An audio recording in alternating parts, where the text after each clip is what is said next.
Hello दोस्तों, आज हम सुनाने वाले हैं मुंशी प्रेमचंद की कहानी उपदेश। प्रयाग के सुशिक्षित समाज में पंडित देवरत्न शर्मा वास्तव में एक रत्न थे। शिक्षा भी उन्होंने उच्च श्रेणी की पाई थी और कुल के भी उच्च थे। न्यायशीला गवर्नमेंट ने उन्हें एक उच्च पद पर नियुक्त करना चाहा, पर उन्होंने अपनी स्वतंत्रता का घात करना उचित न समझा। उनके कई शुभचिंतक मित्रों ने बहुत समझाया कि इस सुअवसर को हाथ से मत जाने दो। सरकारी नौकरी बड़े भाग्य से मिलती है, बड़े बड़े लोग इसके लिए तरसते हैं और कामना लिए ही संसार से प्रस्थान कर जाते हैं। अपने कुल की कीर्ति उज्जवल करने का इससे सुगम और मार्ग नहीं है। इसे कल्प वृक्ष समझो।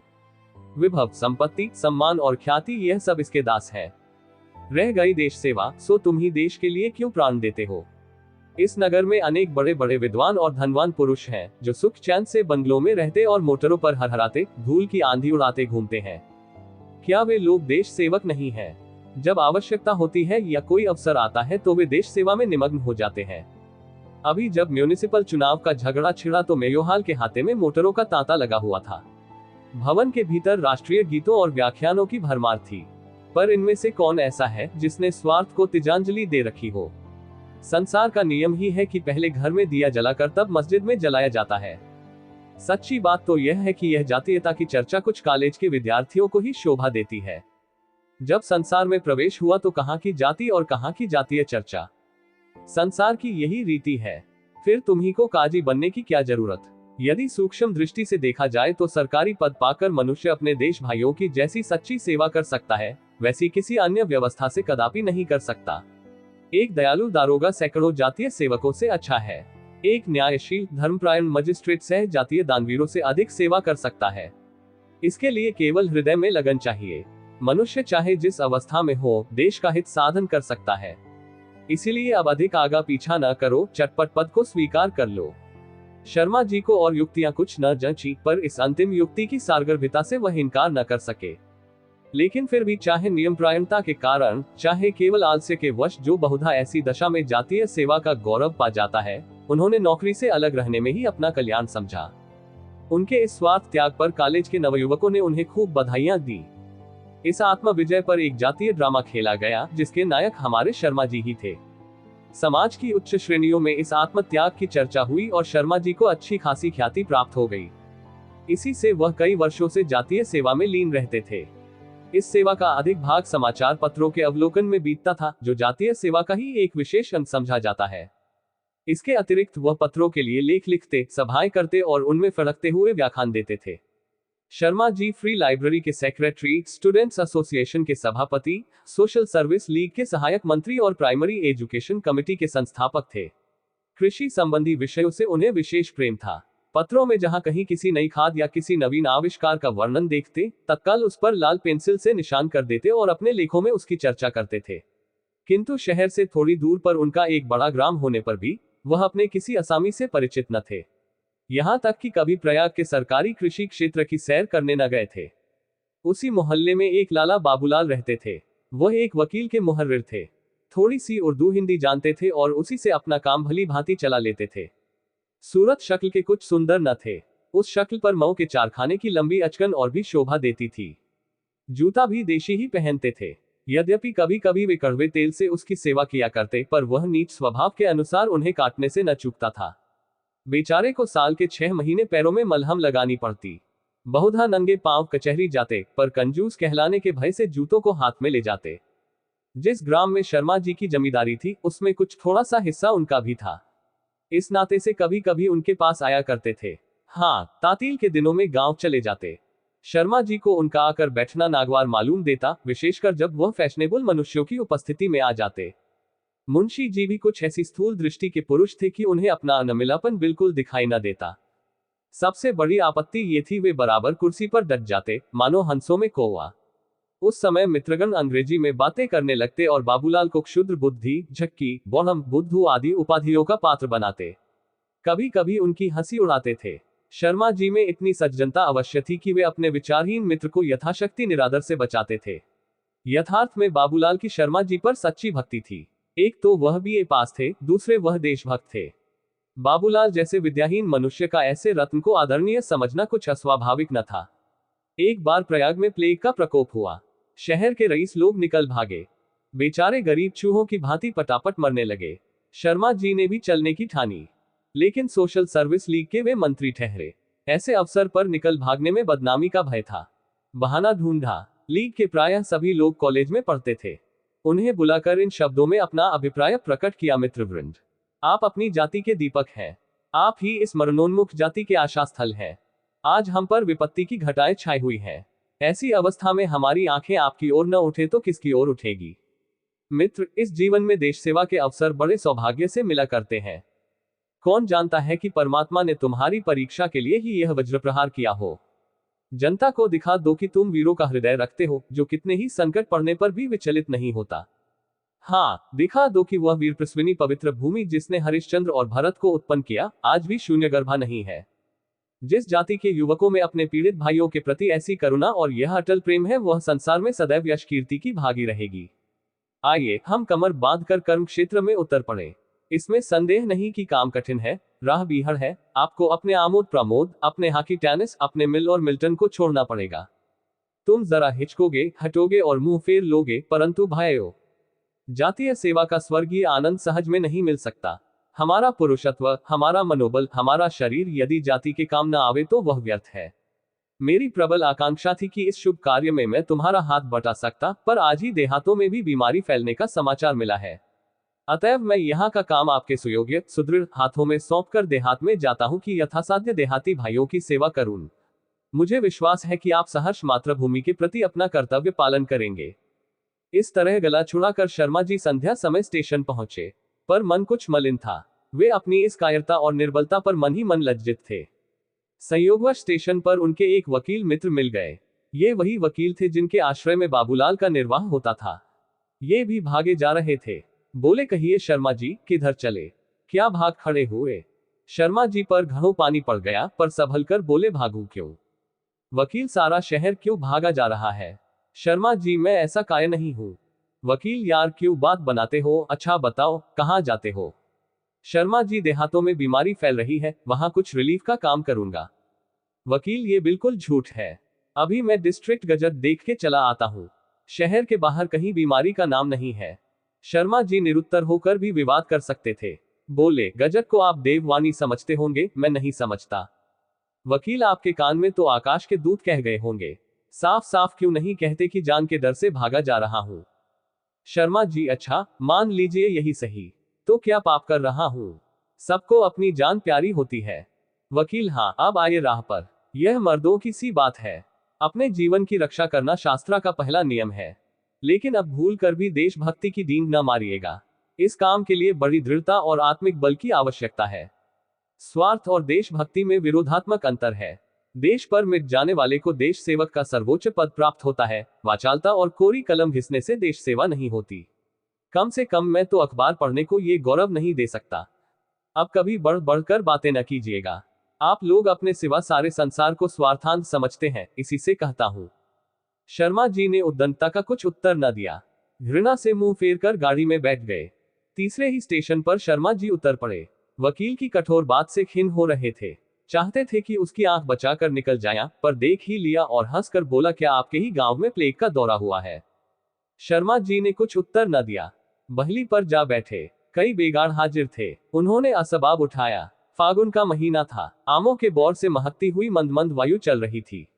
कभी कभी कोयल की सुरीली तान सुनाई दे जाती थी। खलिहानों में किसान आनंद से उन्मत्त हो होकर फाग गा रहे थे। लेकिन शर्मा जी को अपनी फटकार पर ऐसी ग्लानि थी कि इन चित्ताकर्षक वस्तुओं का उन्हें कुछ ध्यान ही न हुआ। थोड़ी देर बाद वे ग्राम में पहुंचे। शर्मा जी के स्वर्गवासी पिता एक रसिक पुरुष थे। एक छोटा सा बाग, छोटा सा पक्का कुआं, बंगला, शिवजी का मंदिर, यह सब उन्हीं के कीर्ति चिन्ह थे। वह गर्मी के दिनों में यही रहा करते थे, पर शर्मा जी के यहाँ आने का पहला ही अवसर था।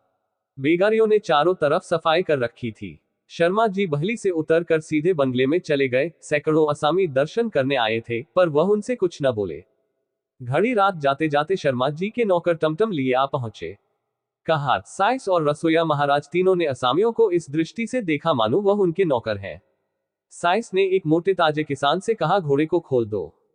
किसान बेचारा डरता डरता घोड़े के निकट गया। घोड़े ने अनजान आदमी को देखते ही तेवर बदलकर कनौतियां खड़ी की। किसान डर कर लौट आया। तब साइस ने उसे ढकेल कर कहा, बस निरे बछिया के ताव ही हो। हल जोतने से क्या अक्ल भी चली जाती है? ये लो घोड़ा टहलाओ, मुंह क्या बनाते हो, कोई सिंह है कि खा जाएगा। किसान ने भय से कांपते हुए रास पकड़ी। उसका घबराया हुआ मुख देखकर हंसी आती थी। पग पग पर घोड़े को चौकन्नी दृष्टि से देखता, मानो वह कोई पुलिस का सिपाही है। रसोई बनाने वाले महाराज एक चारपाई पर लेटे हुए थे। कड़क कर बोले, अरे नवा कहाँ है? चल पानी वानी ला, हाथ पैर धो दे। कहार ने कहा, अरे किसी के पास जरा सुरती चूना हो तो देना, बहुत देर से तमाकू नहीं खाए। मुख्तार कारिंदा साहब ने इन मेहमानों की दावत का प्रबंध किया। साइस और कहार के लिए पूरियां बनने लगी। महाराज को सामान दिया गया। मुख्तार साहब इशारे पर दौड़ते थे और दीन किसानों का तो पूछना ही क्या, वे तो बिना दामों के गुलाम थे। सच्चे स्वतंत्र लोग इस समय सेवकों के सेवक बने हुए थे। कई दिन बीत गए। शर्मा जी अपने बंगले में बैठे पत्र और पुस्तकें पढ़ा करते थे। रस्किन के कथनानुसार राजाओं और महात्माओं के सत्संग का सुख लूटते थे। हॉलैंड के कृषि विधान, अमेरिकी शिल्प वाणिज्य और जर्मनी की शिक्षा प्रणाली आदि गूढ़ विषयों पर विचार किया करते थे। गांव में ऐसा कौन था जिसके साथ बैठते किसानों से बातचीत करने को उनका जी चाहता, पर न जाने क्यों वे उजड़ अक्खड़ लोग उनसे दूर रहते। शर्मा जी का मस्तिष्क कृषि संबंधी ज्ञान का भंडार था। हॉलैंड और डेनमार्क की वैज्ञानिक खेती, उसकी उपज का परिमाण और वहां के कोऑपरेटिव बैंक आदि गहन विषय उनकी जिह्वा पर थे, पर इन गंवारों को क्या खबर। ये सब उन्हें झुककर पालागन अवश्य करते और कतरा कर निकल जाते, जैसे कोई मरकहे बैल से बचे। ये निश्चय करना कठिन है कि शर्मा जी की उनसे वार्तालाप करने की इच्छा में क्या रहस्य था, सच्ची सहानुभूति या अपनी सर्वज्ञता का प्रदर्शन। शर्मा जी की डाक शहर से लाने और ले जाने के लिए 2 आदमी प्रतिदिन भेजे जाते। वह लुई कूने की जल चिकित्सा के भक्त थे। मेवों का अधिक सेवन करते थे। एक आदमी इस काम के लिए भी दोहराया जाता था। शर्मा जी ने अपने मुख्तार से सख्त ताकीद कर दी थी कि किसी से मुफ्त काम न लिया जाए, तथापि शर्मा जी को यह देखकर आश्चर्य होता था कि कोई इन कामों के लिए प्रसन्नता से नहीं जाता। प्रतिदिन बारी बारी से आदमी भेजे जाते थे। वह इसे भी बेगार समझते थे। मुख्तार साहब को प्रायः कठोरता से काम लेना पड़ता था। शर्मा जी किसानों की इस शिथिलता को मुटमर्दी के सिवा और क्या समझते। कभी कभी वह स्वयं क्रोध से भरे हुए अपने शांति कुटीर से निकल आते और अपनी तीव्र वाक शक्ति का चमत्कार दिखाने लगते थे। शर्मा जी के घोड़े के लिए घास चारे का प्रबंध भी कुछ कम कष्टदायक न था।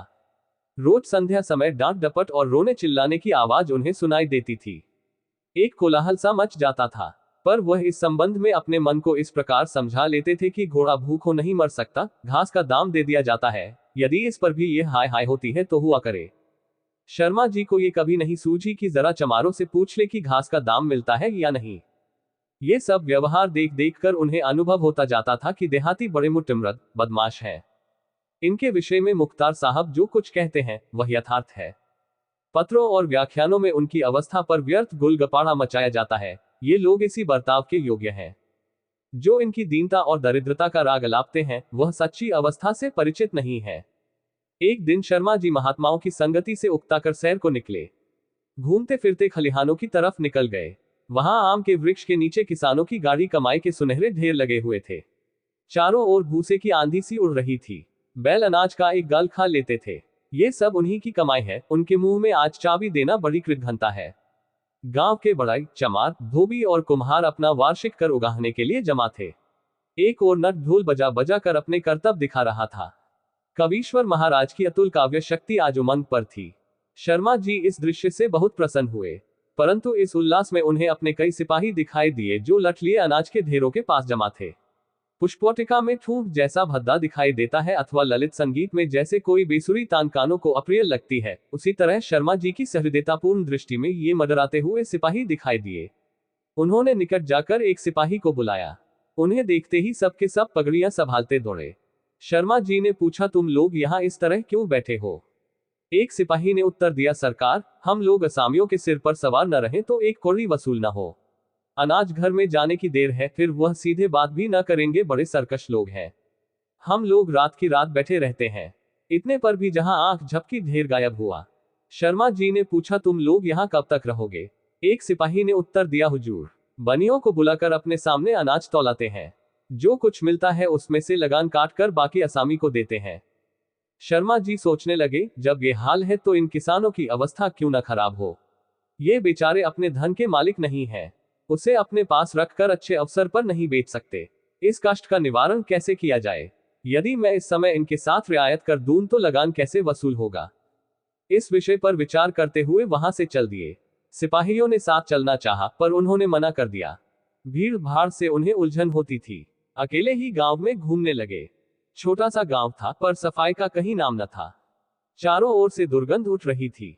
किसी के दरवाजे पर गोबर सड़ रहा था, तो कहीं कीचड़ और कूड़े का ढेर वायु को विषैली बना रहा था।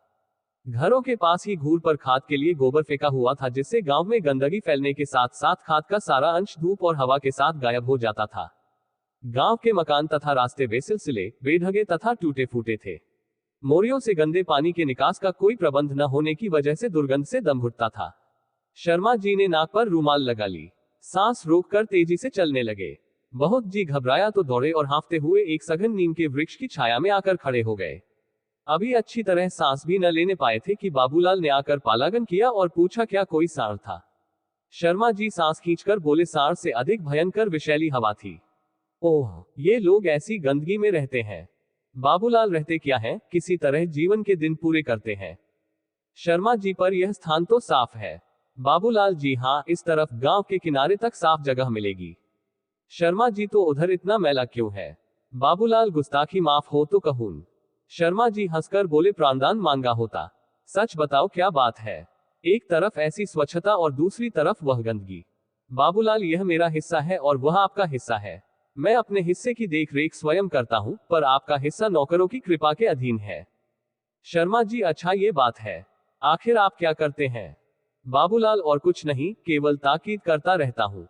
जहां अधिक मैलापन देखता हूँ, स्वयं साफ करता हूँ। मैंने सफाई का एक इनाम नियत कर दिया है, जो प्रति माह सबसे साफ घर के मालिक को मिलता है। शर्मा जी के लिए एक कुर्सी रख दी गई। वे उस पर बैठ गए और बोले, क्या आप आज ही आए हैं? बाबूलाल जी, हाँ, कल तातील है। आप जानते ही हैं कि तातील के दिन मैं भी यही रहता हूँ। शर्मा जी, शहर का क्या रंग ढंग है? बाबूलाल, वही हाल, बल्कि और भी खराब। सोशल सर्विस लीग वाले भी गायब हो गए। गरीबों के घरों में मुर्दे पड़े हुए हैं। बाजार बंद हो गए। खाने को अनाज नहीं मिलता है। शर्मा जी, भला बताओ तो, ऐसी आग में मैं वहां कैसे रहता? बस लोगों ने मेरी ही जान सस्ती समझ रखी है। जिस दिन मैं यहाँ आ रहा था, आपके वकील साहब मिल गए। बेतरह गर्म हो पड़े, मुझे देशभक्ति के उपदेश देने लगे। जिन्हें कभी भूल कर भी देश का ध्यान नहीं आता, वे भी मुझे उपदेश देना अपना कर्तव्य समझते हैं। कुछ ही देशभक्ति का दावा है। जिसे देखो वही तो देश सेवक बना फिरता है। जो लोग 100 रुपये अपने भोग विलास में फूंकते हैं, उनकी गणना भी जाति सेवकों में है। मैं तो फिर भी कुछ न कुछ करता हूँ। मैं भी मनुष्य हूँ, कोई देवता नहीं। धन की अभिलाषा अवश्य है। मैं जो अपना जीवन पत्रों के लिए लेख लिखने में काटता हूँ, देश हित की चिंता में मग्न रहता हूँ, उसके लिए मेरा इतना सम्मान बहुत समझा जाता है। जब किसी सेठ जी या किसी वकील साहब के दरे दौलत पर हाजिर हो जाऊं, तो वह कृपा करके मेरा कुशल समाचार पूछ ले। उस पर भी यदि दुर्भाग्यवश किसी चंदे के संबंध में जाता हूं, तो लोग मुझे यम का दूत समझते हैं। ऐसी रुखाई का व्यवहार करते हैं जिससे सारा उत्साह भंग हो जाता है। ये सब आपत्तियां तो मैं झेलूं, पर जब किसी सभा का सभापति चुनने का समय आता है, तो कोई वकील साहब इसके पात्र समझे जाते हैं, जिन्हें अपने धन के सिवा उक्त पद का कोई अधिकार नहीं। तो भाई, जो गुड़ खाए वह कान छिदावे। देश हितैषियों का पुरस्कार यही जातीय सम्मान है। जब वहां तक मेरी पहुंची नहीं, तो व्यर्थ जान क्यों दूं? यदि यह 8 वर्ष मैंने लक्ष्मी की आराधना में व्यतीत किए होते, तो अब तक मेरी गिनती बड़े आदमियों में होती। अभी मैंने कितने परिश्रम से देहाती बैंकों पर लेख लिखा, महीनों उसकी तैयारी में लगे, सैकड़ों पत्र पत्रिकाओं के पन्ने उल्टने पड़े, पर किसी ने उसके पढ़ने का कष्ट भी न उठाया। यदि इतना परिश्रम किसी और काम में किया होता, तो कम से कम स्वार्थ तो सिद्ध होता। मुझे ज्ञात हो गया कि इन बातों को कोई नहीं पूछता। सम्मान और कीर्ति, यह सब धन के नौकर हैं। बाबूलाल, आपका कहना यथार्थ ही है, पर आप जैसे महानुभाव इन बातों को मन में लावेंगे तो ये काम कौन करेगा? शर्मा जी, वही करेंगे जो ऑनरेबल बने फिरते हैं या जो नगर के पिता कहलाते हैं। मैं तो अब देशाटन करूंगा, संसार की हवा खाऊंगा। बाबूलाल समझ गए कि यह महाशय इस समय आपे में नहीं है। विषय बदलकर पूछा, ये तो बताए, आपने देहात को कैसे पसंद किया? आप तो पहले ही बार यहाँ आए हैं। शर्मा जी, बस यही कि बैठे बैठे जी घबराता है। हाँ, कुछ नए अनुभव अवश्य प्राप्त हुए हैं। कुछ भ्रम दूर हो गए। पहले समझता था कि किसान बड़े दीन दुखी होते हैं। अब मालूम हुआ कि यह मुटिमृत, अनुदार और दुष्ट है। सीधे बात न सुनेगे, पर कड़ाई से जो काम चाहे करा लो। बस निरे पशु हैं। और तो और, लगान के लिए भी उनके सिर पर सवार रहने की जरूरत है। टल जाओ तो कौड़ी वसूल न हो। नालिश कीजिए, बेदखली जारी कीजिए, कुर्की कराए, ये सब आपत्तियां सहेंगे, पर समय पर रुपया देना नहीं जानते। ये सब मेरे लिए नई बातें हैं। मुझे अब तक इनसे जो सहानुभूति थी वह अब नहीं है। पत्रों में उनकी हीनावस्था के जो मरसिए गाए जाते हैं वह सर्वथा कल्पित है। क्यों, आपका क्या विचार है? बाबूलाल ने सोचकर जवाब दिया, मुझे तो अब तक कोई शिकायत नहीं हुई। मेरा अनुभव यह है कि यह लोग बड़े शीलवान, नम्र और कृतज्ञ होते हैं, परंतु उनके ये गुण प्रकट में नहीं दिखाई देते। उनमें मिलिए और उन्हें मिलाए तब उनके जौहर खुलते हैं। उन पर विश्वास कीजिए तब वह आप पर विश्वास करेंगे। आप कहेंगे इस विषय में अग्रसर होना उनका काम है और आपका ये कहना उचित भी है, लेकिन शताब्दियों से वह इतने पीसे गए हैं, इतनी ठोकरें खाए हैं कि उनमें स्वाधीन गुणों का लोपसा हो गया है। जमींदार को वह एक हवा समझते हैं जिनका काम उन्हें निगल जाना है। वह उनका मुकाबला नहीं कर सकते, इसलिए छल और कपट से काम लेते हैं, जो निर्धनों का एकमात्र आधार है। पर आप एक बार उनके विश्वास पात्र बन जाए, फिर आप कभी उनकी शिकायत न करेंगे। बाबूलाल यह बातें कर ही रहे थे कि कई चमारों ने घास के बड़े बड़े गट्ठे ला कर डाल दिए और चुपचाप चले गए। शर्मा जी को आश्चर्य हुआ, इसी घास के लिए इनसे बंगले पर हाय हाय होती है और यहाँ किसी को खबर भी नहीं हुई। बोले, आखिर अपना विश्वास जमाने का कोई उपाय भी है? बाबूलाल ने उत्तर दिया, आप स्वयं बुद्धिमान हैं। आपके सामने मेरा मुंह खोलना धृष्टता है। मैं इसका एक ही उपाय जानता हूं। उन्हें किसी कष्ट में देखकर उनकी मदद कीजिए। मैंने उन्हीं के लिए वैद्यक सीखा और एक छोटा मोटा औषधालय अपने साथ रखता हूं। रुपया मांगते हैं तो रुपया, अनाज मांगते हैं जो अनाज देता हूं, पर सूद नहीं लेता। इससे मुझे ग्लानि नहीं होती, दूसरे रूप में सूद अधिक मिल जाता है। गांव में 2 अंधी स्त्रियां और 2 अनाथ लड़कियां हैं, उनके निर्वाह का प्रबंध कर दिया है। होता सब उन्हीं की कमाई से है, पर नेकनामी मेरी होती है। इतने में कई असामी आए और बोले, भैया पोत ले लो। शर्मा जी ने सोचा, इसी लगान के लिए मेरे चपरासी खलिहान में चारपाई डालकर सोते हैं और किसानों को अनाज के ढेर के पास फटकने नहीं देते, और वही लगान यहाँ इस तरह आपसे आप चला आता है। बोले, ये सब तो तभी हो सकता है जब जमींदार आप गांव में रहे। बाबूलाल ने उत्तर दिया, जी हाँ, और क्यों? जमींदार के गांव में न रहने से इन किसानों को बड़ी हानि होती है। कारिंदों और नौकरों से यह आशा करनी भूल है कि वह इनके साथ अच्छा बर्ताव करेंगे, क्योंकि उनको तो अपना उल्लू सीधा करने से काम रहता है। जो किसान उनकी मुट्ठी गर्म करते हैं उन्हें मालिक के सामने सीधा, और जो कुछ नहीं देते उन्हें बदमाश और सरकश बतलाते हैं। किसानों को बात बात के लिए चूसते हैं। किसान छान छवाना चाहे तो उन्हें दे, दरवाजे पर एक खूंटा तक गाड़ना चाहे तो उन्हें पूजे, एक छप्पर उठाने के लिए 10 रुपये जमींदार को नजराना दे तो 2 रुपये मुंशी जी को जरूर ही देने होंगे। कारिंदे को भी दूध मुफ्त खिलावे, कहीं कहीं तो गेहूं चावल तक मुफ्त हजम कर जाते हैं। जमींदार तो किसानों को चूसते ही हैं, कारिंदे भी कम नहीं चूसते। जमींदार 3 पाव के भाव में रुपये का सेर भर गिले तो मुंशी जी को अपने घर अपने साले बहनोइयों के लिए 18 छटाक चाहिए ही। तनिक तनिक सी बात के लिए डांड और जुर्माना देते देते किसानों के नाक में दम हो जाता है। आप जानते हैं, इसी से और कहीं की 30 रुपए की नौकरी छोड़कर भी जमींदारों की कारिंदागिरी लोग 8 रुपए 10 रुपए में स्वीकार कर लेते हैं, क्योंकि 8 रुपए 10 रुपए का कारिंदा साल में 800 रुपए 1000 रुपए ऊपर से कमाता है। खेद तो यह है कि जमींदार लोगों में शिक्षा की उन्नति के साथ साथ शहर में रहने की प्रथा दिनों दिन बढ़ती जा रही है। मालूम नहीं आगे चलकर इन बेचारों की क्या गति होगी। शर्मा जी को बाबूलाल की बातें विचारपूर्ण मालूम हुई, पर वह सुशिक्षित मनुष्य थे। किसी बात को चाहे वह कितनी ही यथार्थ क्यों न हो, बिना तर्क के ग्रहण नहीं कर सकते थे। बाबूलाल को वह सामान्य बुद्धि का आदमी समझते आए थे। इस भाव में एकाएक परिवर्तन हो जाना असंभव था। इतना ही नहीं, इन बातों का उल्टा प्रभाव ये हुआ कि वह बाबूलाल से चिढ़ गए।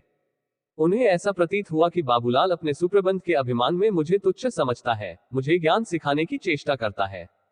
जो सदैव दूसरों को सद्ज्ञान सिखाने और सम्मान दिखाने का प्रयत्न करता हो, वह बाबूलाल जैसे आदमी के सामने कैसे सिर झुकाता। अतएव जब यहां से चले तो शर्मा जी की तर्क शक्ति बाबूलाल की बातों की आलोचना कर रही थी। मैं गांव में क्या कर रहा हूं, पर पानी फेर दूं, गंवारों के साथ बैठे बैठे गप्पे लड़ाया करूं, घड़ी आध घड़ी मनोरंजन के लिए उनसे बातचीत करना संभव है, पर यह मेरे लिए असह्य है कि वह आठों पहर मेरे सिर पर सवार रहें। मुझे तो उन्माद हो जाए। माना कि उनकी रक्षा करना मेरा कर्तव्य है, पर यह कदापि नहीं हो सकता कि उनके लिए मैं अपना जीवन नष्ट कर दूं। बाबूलाल बन जाने की क्षमता मुझमें नहीं है कि जिससे बेचारे इस गांव की सीमा के बाहर नहीं जा सकते। मुझे संसार में बहुत काम करना है, बहुत नाम करना है। ग्राम्य जीवन मेरे लिए प्रतिकूल ही नहीं बल्कि प्राणघातक भी है। यही सोचते हुए वह बंगले पर पहुंचे तो क्या देखते हैं कि कई कांस्टेबल कमरे के बरामदे में लेटे हुए हैं।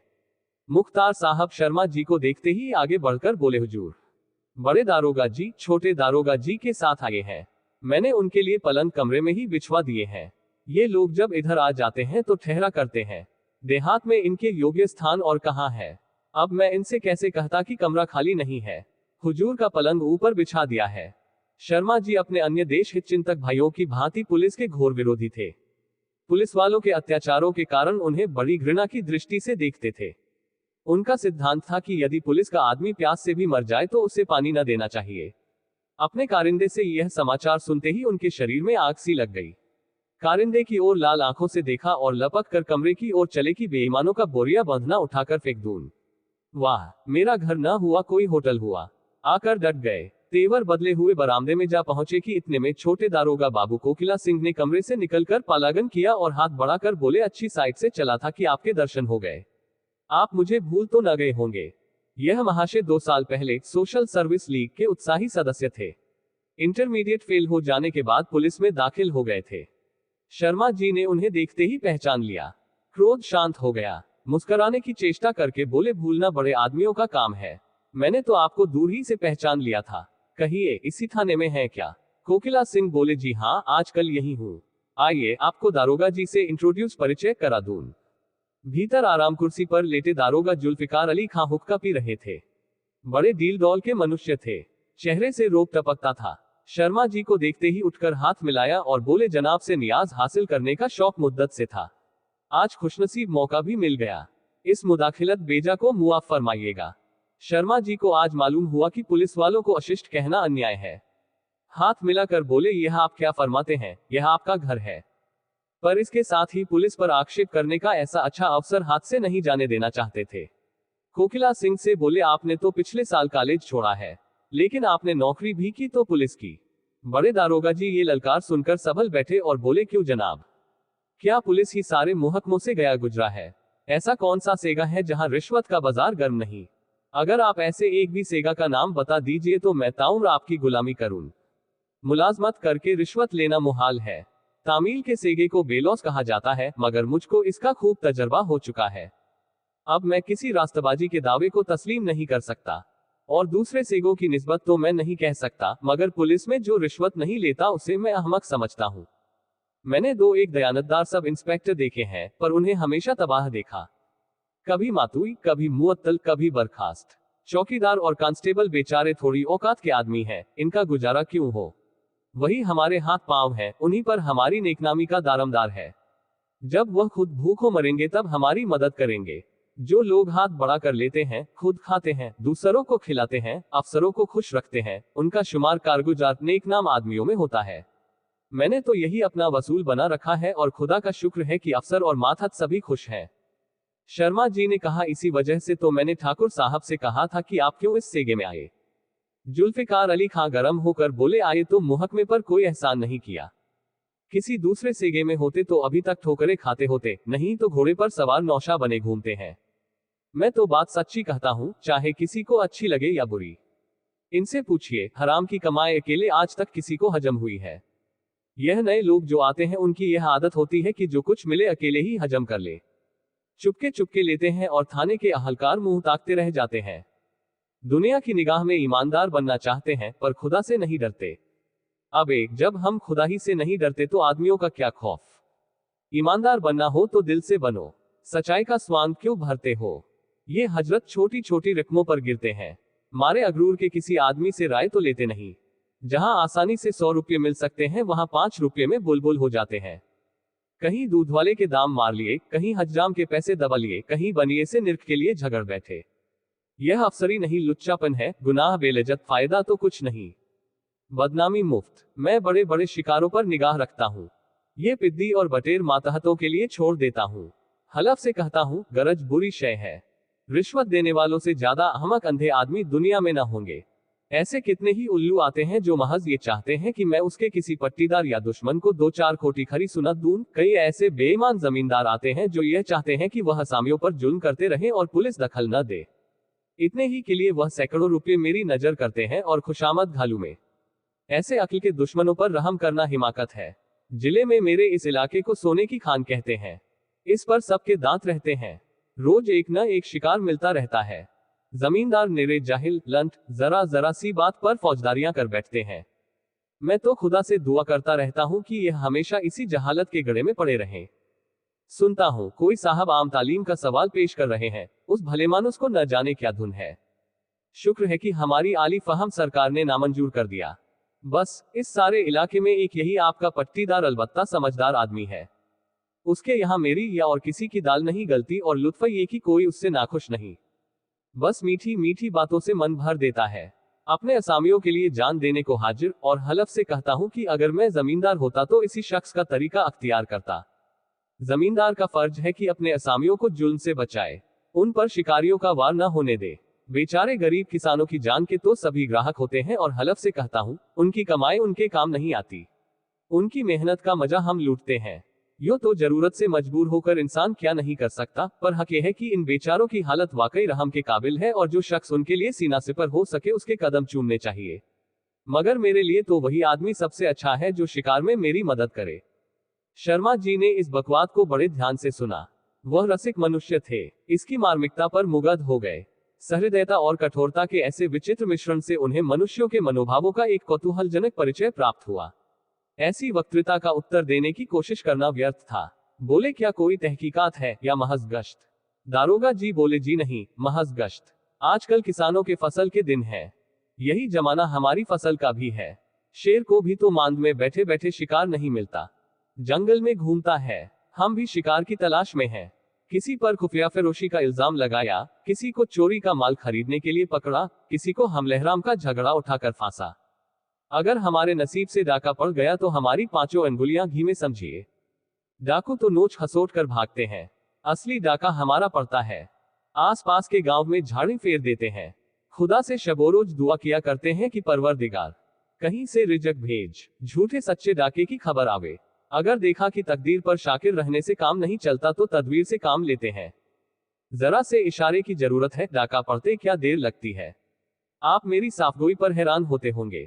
अगर मैं अपने सारे हथकंडे बयान करूं तो आप यकीन न करेंगे, और लुत्फ ये कि मेरा शुमार जिले के निहायत होशियार, कारगुजार, दयानतदार सब इंस्पेक्टरों में है। फर्जी डाके डलवाता हूं, फर्जी मुलजिम पकड़ता हूं, मगर सजाएं असली दिलवाता हूं। शहादतें ऐसी गढ़ता हूं कि कैसा ही बैरिस्टर का चचा क्यों न हो, उन्हें गिरफ्तार नहीं कर सकता। इतने में शहर से शर्मा जी की डाक आ गई। वे उठ खड़े हुए और बोले, दारोगा जी, आपकी बातें बड़ी मजेदार होती हैं, अब इजाजत दीजिए, डाक आ गई है, जरा उसे देखना है। चांदनी रात थी। शर्मा जी खुली छत पर लेटे हुए एक समाचार पत्र पढ़ने में मग्न थे। अकस्मात कुछ शोरगुल सुनकर नीचे की तरफ झांका तो क्या देखते हैं कि गांव के चारों तरफ से कांस्टेबलों के साथ किसान चले आ रहे हैं। बहुत से आदमी खलिहान की तरफ से बड़बड़ाते आते थे। बीच बीच में सिपाहियों की डांट फटकार की आवाजें भी कानों में आती थीं। ये सब आदमी बंगले के सामने सहन में बैठते जाते थे। कहीं कहीं स्त्रियों का आर्तनाद भी सुनाई देता था। शर्मा जी हैरान थे कि मामला क्या है। इतने में दारोगा जी की भयंकर गरज सुनाई पड़ी, हम एक न मानेंगे, सब लोगों को थाने चलना होगा। फिर सन्नाटा हो गया। मालूम होता था कि आदमियों में कानाफूसी हो रही है। बीच बीच में मुख्तार साहब और सिपाहियों के हृदय विदारक शब्द आकाश में गूंज उठते। फिर ऐसा जान पड़ा कि किसी पर मार पड़ रही है। शर्मा जी से अब न रहा गया। वह सीढ़ियों के द्वार पर आए। कमरे में झांक कर देखा, मेज पर रुपये गिने जा रहे थे। दारोगा जी ने फरमाया, इतने बड़े गांव में सिर्फ यही? मुख्तार साहब ने उत्तर दिया, अभी घबराए नहीं, अब की मुखियों की खबर ली जाए, रुपयों का ढेर लग जाता है। ये कहकर मुख्तार ने कई किसानों को पुकारा, पर कोई न बोला। तब दारोगा जी का गगनभेदी नाद सुनाई दिया, ये लोग सीधे न मानेंगे, मुखियों को पकड़ लो, हथकड़ियां भर दो, एक एक को डामुल भिजवाऊंगा। ये नादिरशाही हुक्म पाते ही कांस्टेबलों का दल उन आदमियों पर टूट पड़ा। ढोल सी पिटने लगी। क्रंदन ध्वनि से आकाश गूंज उठा। शर्मा जी का रक्त खौल रहा था। उन्होंने सदैव न्याय और सत्य की सेवा की थी। अन्याय और निर्दयता का ये करुणात्मक अभियान उनके लिए असह्य था। अचानक किसी ने रोकर कहा, दुहाई सरकार की, मुख्तार साहब हम लोगन को हक नाहक मरवाए डारत है। शर्मा जी क्रोध से कांपते हुए धम धम कोठे से उतर पड़े। ये दृढ़ संकल्प कर लिया कि मुख्तार साहब को मारे हंटरों के गिरा दून पर जनसेवा में मनोवेगों को दबाने की बड़ी प्रबल शक्ति होती है। रास्ते ही में संभल गए।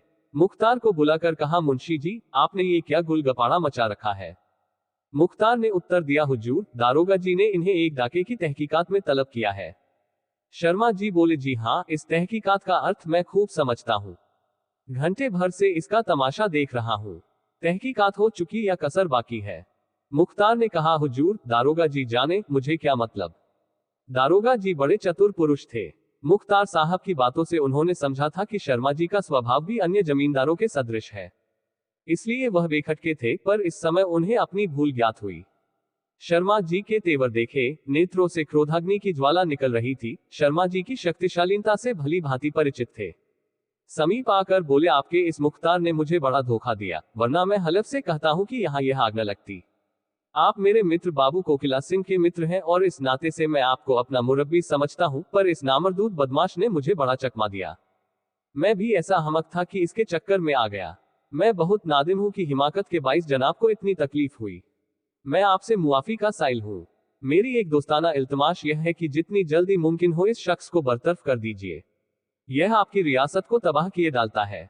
अब मुझे भी इजाजत हो कि अपने मनहूस कदम यहां से ले जाऊं। मैं हलफ से कहता हूं कि मुझे आपको मुंह दिखाते शर्म आती है। यहां तो ये घटना हो रही थी, उधर बाबूलाल अपने चौपाल में बैठे हुए इसके संबंध में अपने कई असामियों से बातचीत कर रहे थे। शिवदीन ने कहा, भैया, आप जाके दारोगा जी को काहे नहीं समझावत हो। राम राम, ऐसन अंधेर। बाबूलाल भाई, मैं दूसरे के बीच में बोलने वाला कौन। शर्मा जी तो वही हैं। वह आप ही बुद्धिमान है। जो उचित होगा करेंगे। यह आज कोई नई बात थोड़े ही है। देखते तो हो कि आए दिन एक न एक उपद्रव मचा ही रहता है। मुख्तार साहब का इसमें भला होता है। शर्मा जी से मैं इस विषय में इसलिए कुछ नहीं कहता कि शायद वे ये समझे कि मैं ईर्ष्यावश शिकायत कर रहा हूँ। रामदास ने कहा, शर्मा जी कोठा पर है और नीचू बेचारन पर मार परत है। देखा नहीं जात है। जिनसे मुराद पाए जात है उनका छोड़े देत है। मौका तो जान परत है कि तहकीकात सहकीकात सब रुपयन के खातिर कीन जात है। बाबूलाल, और काहे के लिए की जाती है। दारोगा जी ऐसे ही शिकार ढूंढा करते हैं, लेकिन देख लेना शर्मा जी अब की मुख्तार साहब की जरूर खबर लेंगे। वह ऐसे वैसे आदमी नहीं है कि यह अंधेर अपनी आंखों से देखे और मौन धारण कर ले। हाँ, ये तो बताओ अब की कितनी ऊख बोई है। रामदास, ऊख बोए ढेर रहे, मुदा दुष्टन के मारे बचे पावे। तू मानत नहीं भैया, पर आंखन देखी बात है कि कराह के कराह रस जर गवा और छटान को भर मालना पड़ा। न जानी अस कौन मंतर मार देत है। बाबूलाल, अच्छा, अब की मेरे कहने से यह हानि उठा लो। देखो ऐसा कौन बड़ा सिद्ध है जो कराही का रस उड़ा देता है। जरूर इसमें कोई ना कोई बात है। इस गांव में जितने कोल्हू जमीन में गड़े पड़े हैं उनसे विदित होता है कि पहले यहाँ ऊख बहुत होती थी, किंतु अब बेचारी का मुंह भी मीठा नहीं होने पाता। शिवदीन, अरे भैया, हमारे होश में ये सब कोल्हू चलत रहे हैं। माघ पूस में रात भर गांव में मेला लगा रहत रहा, पर जब से ये नासनी विद्या फैली है तब से को का ऊख के नेरे जाए का हियाव नहीं परत है। बाबूलाल, ईश्वर चाहेंगे तो फिर वैसी ही ऊख लगेगी। अब की मैं इस मंत्र को उलट दूंगा। भैया ये तो बताओ, अगर ऊख लग जाए और माल पड़े तो तुम्हारी पट्टी में 1000 का गुड़ हो जाएगा। हरखू ने हंसकर कहा, भैया कैसी बात कहते हो, 1000 तो 5 बीघा में मिल सकत है। हमारे पट्टी में 25 बीघा से कम ऊख नहीं था। कुछ हो न पड़े तो 2500 कहूं नहीं गए हैं। बाबूलाल, तब तो आशा है कि कोई 50 रुपये बयाई में मिल जाएंगे। ये रुपये गांव की सफाई में खर्च होंगे। इतने में एक युवा मनुष्य दौड़ता हुआ आया और बोला, भैया वो तहकीकात देखे गए रहली। दारोगा जी सबका डांटता मारत रहे। देवी मुखिया बोला, मुख्तार साहब, हम का चाहे काट डारो, मुदा हम एक कौड़ी न देबई। थाना कचहरी जहां कहो चले के तैयार हई। ई सुन के मुख्तार लाल हुई गयेन। 4 सिपाहिन से कहेन कि यही का पकड़ के खूब मारो। तब देवी चिल्लाया चिल्लाया रोवे लागल। इतने में शर्मा जी कोठी पर से खटखट उतरेन और मुख्तार का लगे डांटे। मुख्तार ठाड़े झूर होए गयेन।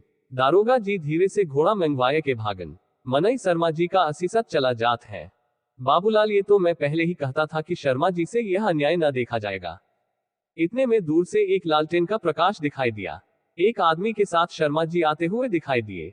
बाबूलाल ने असामियों को वहां से हटा दिया, कुर्सी रखवा दी और बढ़कर बोले, आपने इस समय क्यों कष्ट किया, मुझको बुला लिया होता। शर्मा जी ने नम्रता से उत्तर दिया, आपको किस मुंह से बुलाता, मेरे सारे आदमी वहां पीटे जा रहे थे, उनका गला दबाया जा रहा था और आप पास न फटके। मुझे आपसे मदद की आशा थी। आज हमारे मुख्तार ने गांव में लूट मचा दी थी। मुख्तार की और क्या कहूं, बेचारा थोड़े औकात का आदमी है। खेद तो यह है कि आपके दारोगा जी भी उसके सहायक थे। कुशल ये थी कि मैं वहां मौजूद था।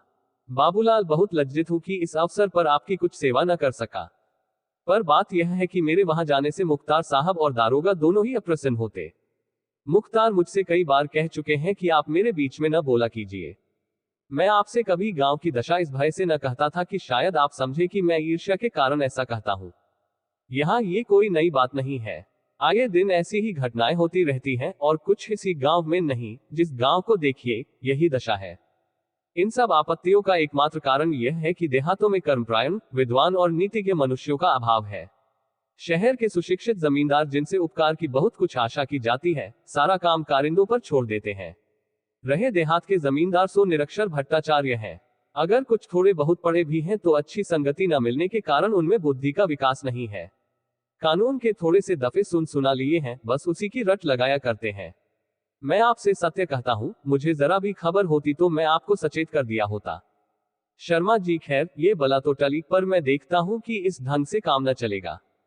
अपने असामियों को आज इस विपत्ति में देखकर मुझे बड़ा दुख हुआ। मेरा मन बार बार मुझको इन सारी दुर्घटनाओं का उत्तरदाता ठहराता है। जिनकी कमाई खाता हूँ, जिनकी बदौलत टमटम पर सवार होकर रईस बना घूमता हूँ, उनके कुछ स्वत्व भी तो मुझ पर है। मुझे अब अपनी स्वार्थांधता स्पष्ट दिख पड़ती है। मैं आप अपनी ही दृष्टि में गिर गया हूँ। मैं सारी जाति के उद्धार का बीड़ा उठाए हुए हूँ, सारे भारतवर्ष के लिए प्राण देता फिरता हूँ, पर अपने घर की खबर ही नहीं। जिनकी रोटियां खाता हूँ उनकी तरफ से इस तरह उदासीन हूँ।